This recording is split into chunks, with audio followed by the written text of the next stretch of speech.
Home prices in California just hit a new all-time record high, but there is a twist because the number of homes for sale in the state just rose to the highest level since October of 2019. Yet despite this sharp increase of housing inventory, sales retreated. So what gives? Is our housing market about to shift, or is this a temporary slowdown? So in today's video, I'm going to share the surprising data and what this means for you if you're looking to buy or sell a home in California. I'm Jason Walter, your realtor here in Greater Sacramento area, and I have a lot to share in today's video. I appreciate you guys so much for joining me, and let's begin. Today's video is going to be talking about what's happening at the statewide level, and stay tuned for my next video, which is going to be talking about what's happening at the countywide level. So here's kind of like a snapshot about what's happening right now in California. This is from the California Association of Realtors, but I'm going to be sharing some of my own data for inventory, but also for home prices as well. So according to them, this was just posted a couple days ago. Existing home sales, this excludes brand new home sales. We're only talking about single family houses in today's video, again, excluding brand new homes. So home sales decreased by 0.2% compared to 1 year ago. This is April 24 through April 2025. Sales were more or less flat despite a huge increase of housing inventory, which I'll share with you guys here in a little bit. Based on closed home prices, the median sale price rose to an all-time record high, $910,160, but a small increase compared to 1 year ago. Again, I'll have some more data to share regarding that.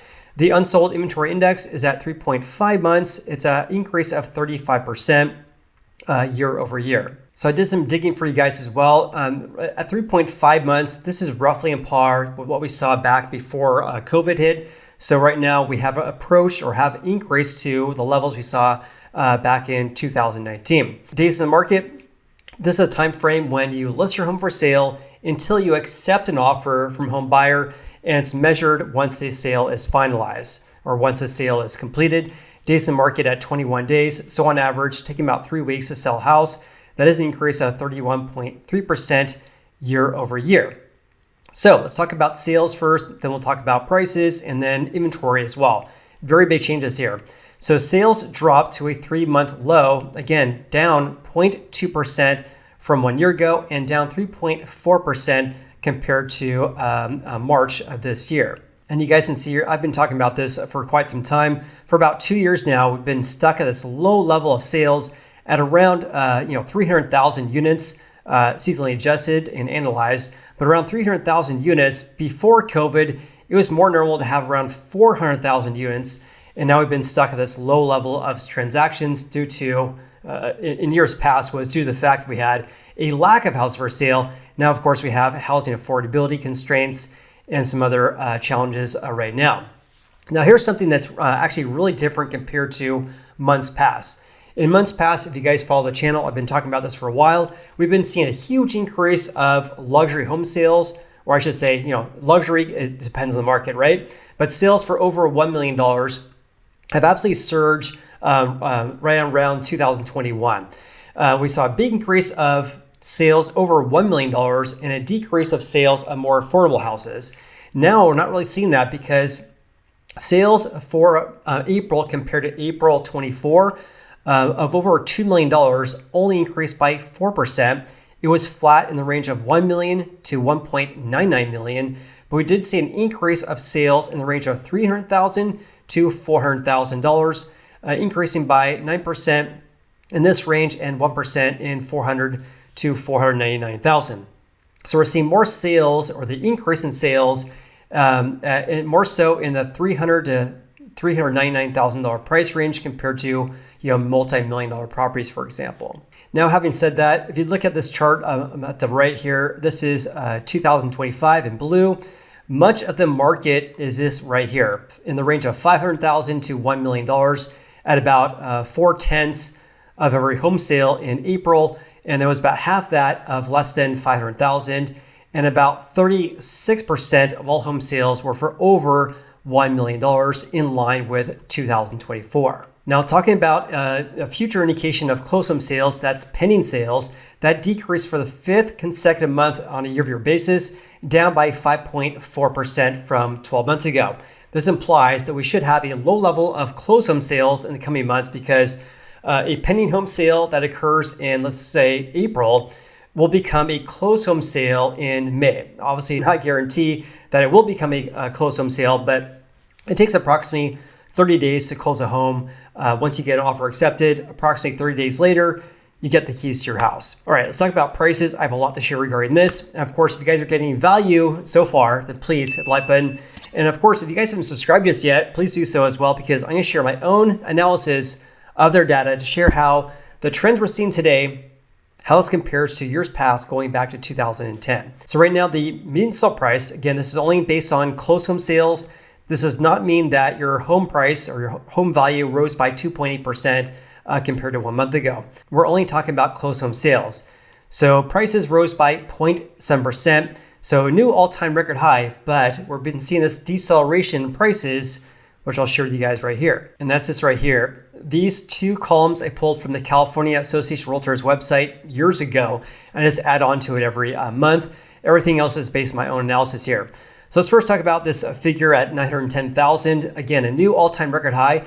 The previous record high was back in May last year at 908,000. Now we're slightly above that at 910,000. So we've been seeing this kind of seasonal uptick in home prices, but also mortgage interest rates actually decrease as well. So April closed home sales, we're talking about April sales prices in today's video. April closed home sales is mostly when buyers got their offers accepted in March. And back in March, we had a decrease in mortgage rates. We also saw a decrease in rates in February compared to January as well. So if you look at a chart over the past 3 months, you can see that rates have been decreasing. So when mortgage rates decrease in March, this could have caused this increase in prices. But this is really something I really want you to kind of take away from this.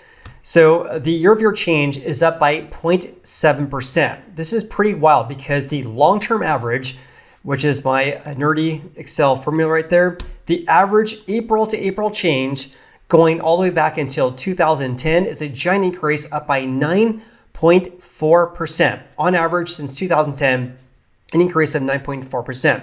This year though, it only increased by 0.7%.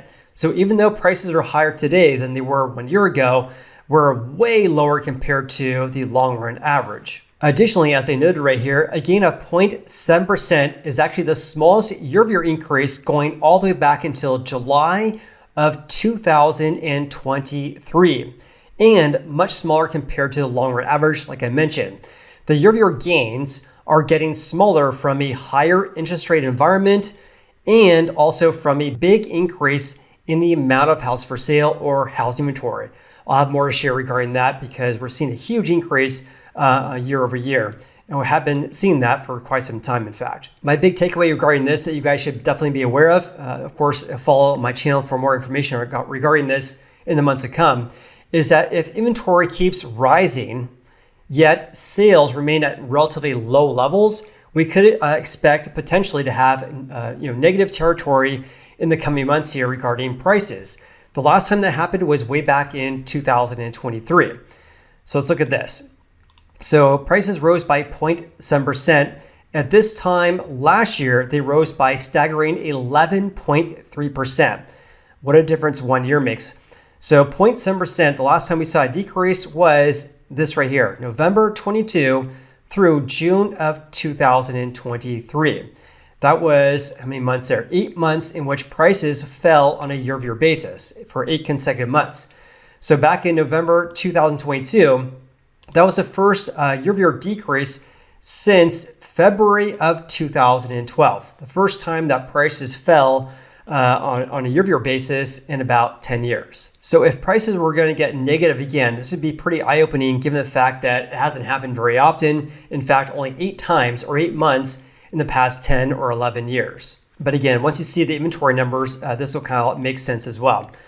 In regards to the month-to-month change, that rose by 2.9%. So compared to March, prices rose by 2.9%. So this is not a big surprise. Prices tend to increase in April. So this is more or less a seasonal increase. This, however, is lower than the long-term average though. The long-term average from March through April since 2010 is an increase of 4.1%. This year only increased by 2.9%. So something I added several years ago, looking at prices compared to pre-pandemic. Over the past 5 years, since April of 2020, it has increased a staggering 50%. Therefore, despite home price growth softening, people who have actually owned houses over the past 5 years have benefited greatly from the sharp increase of home values. So, of course, a lot of people are sitting on a ton of equity right now if you bought a home in 2020 or 2021, for example, in California in general. Also, over the past 6 years, it rose by 51%. Again, we're talking about the median sale price, not home values. All right, going back to the slideshow, let's take a look at this because the sale price to list price ratio is at 100%. This has been kind of like pegged at around 100% for about 2 years now, which means on average, homes are selling right around the asking price or the final asking price for the seller. Meanwhile, speaking of that, 41% or 41.2% of all homes that did sell in April, they sold for over the seller's asking price. This, of course, means conversely that approximately 60% sold at or below the seller's asking price. And for comparison's sake, 1 year ago, that ratio was at 49.9%. In April of 2022, that was a crazy housing market. That ratio was 73%. So a little bit lower compared to 1 year ago, way lower compared to 2022. Now here's something that may surprise you because even though we're at all-time record highs of home prices, it's actually more affordable to buy a house today than it was 1 year ago. That's because mortgage rates have decreased from 1 year ago. So for example, 1 year ago, I believe they're pulling numbers from Fannie Mae. 1 year ago, we're at 6.99% for an average 30-year fixed for people with great credit. In April this year, 6.73%. So because rates have been decreasing from 1 year ago, and because we're not seeing a sharp increase in home price growth, this is one of the reasons why it's actually cheaper. So average monthly housing payments is actually down 2.1% year over year. So looking at your average monthly housing payment, I believe they're looking at 20% down to buy a average price home in California.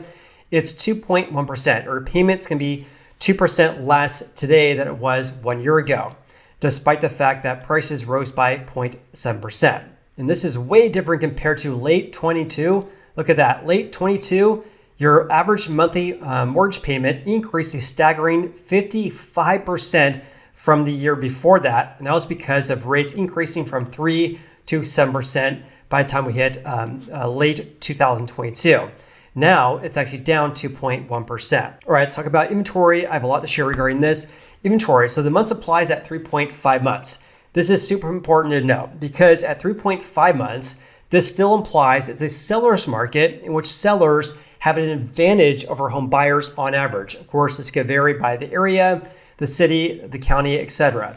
But at 3.5 months, this is higher compared to April of 24, when the month supply was at 2.6 months. So it is a strong, or it still is a seller's market, but not nearly as strong as it was in years past. If we were to look back in 2007, 2008 though, which is right around right here, the month supply was over a 16-month supply. Now it's only 3.5 months.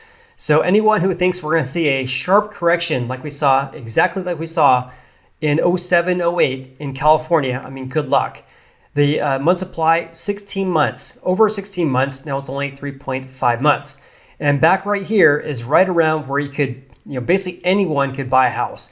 There's an investor I know, he owns a lot of doors, has a lot of houses that he owns as a rental. And back then he was having trouble renting out their houses because he would run their credit, find out they had bad credit, and then deny them. And the person would respond, it's okay, I'll just buy a house instead. I will just buy a house instead because my credit is too low to rent from you. Therefore, I'm just going to buy a house. I mean, the lending standards were so loose back then, anyone could get a loan to buy a house. So that's one of the reasons why I do not feel we're going to get a sharp correction anytime soon compared to 2008 and 2007. Now, having said that, we're still higher compared to 1 year ago, right? 2.6 months.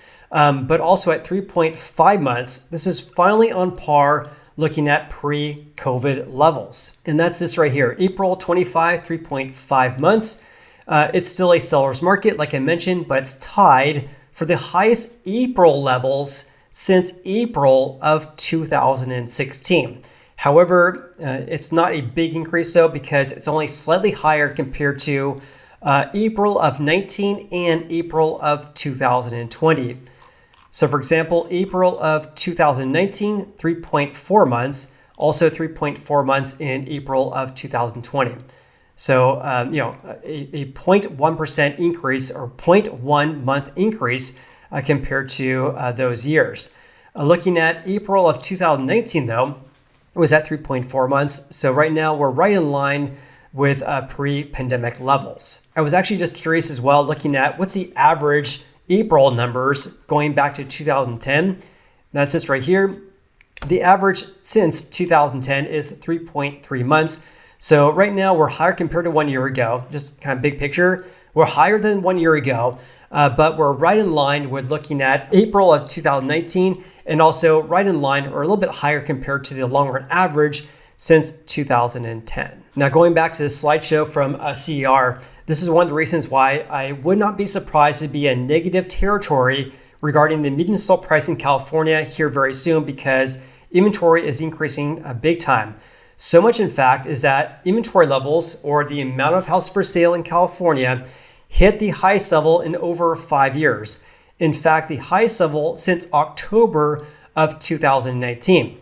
And keep in mind, inventory tends to not peak in April each and every year. It tends to peak in the late summer months, early fall months. So right now we're at the highest level since October of 2019 is pretty remarkable, given the fact that it's only April, the heart of the spring home buying season. Now here's a chart looking at the year-over-year change. So inventory has increased a staggering 56.1% year over year. Has been increasing on a year-over-year basis for quite some time as well. Much different compared to late 19 through late 2021, where inventory was absolutely being depleted. And that's why we had a giant increase over 10% for home price growth. I mean, look at 20 through 21, we had a decrease of inventory down by about 40 to about 55%. Now it's up by 56.1%. All right, now let's talk about market competitiveness, or how fast or how slow houses are selling. So in April this year, 21 days on average. 1 year ago, it was 16 days. So no big deal, only about 5 days longer to sell a house compared to 12 months ago. Now looking at the share of reduced price listings, it's at 35.1%. So what that basically means is that approximately 1/3 of all homes for sale have reduced their asking price, which of course means that 2/3 have not reduced their asking price. And around 35%, this is more or less in line with the past couple of years, but not nearly as high as what we saw in 22. So for example, in early 2022, that ratio started at around 20%, then it surged to over 45%. This year, much different, only seen a small increase thus far at 35%, much lower compared to the peak, but a little bit higher compared to pre-COVID levels, when that ratio has been around 30 to about 37%. With that said, if you guys want a real estate agent referral, then please reach out to me. I'll just give you my email address, which is jason@meetjasonwalter.com. Hope you guys have an amazing day. Please like and subscribe. If you guys got any value, of course, please do that. I greatly appreciate that. Have an amazing day. I appreciate you guys so much, and we'll see you in the next video.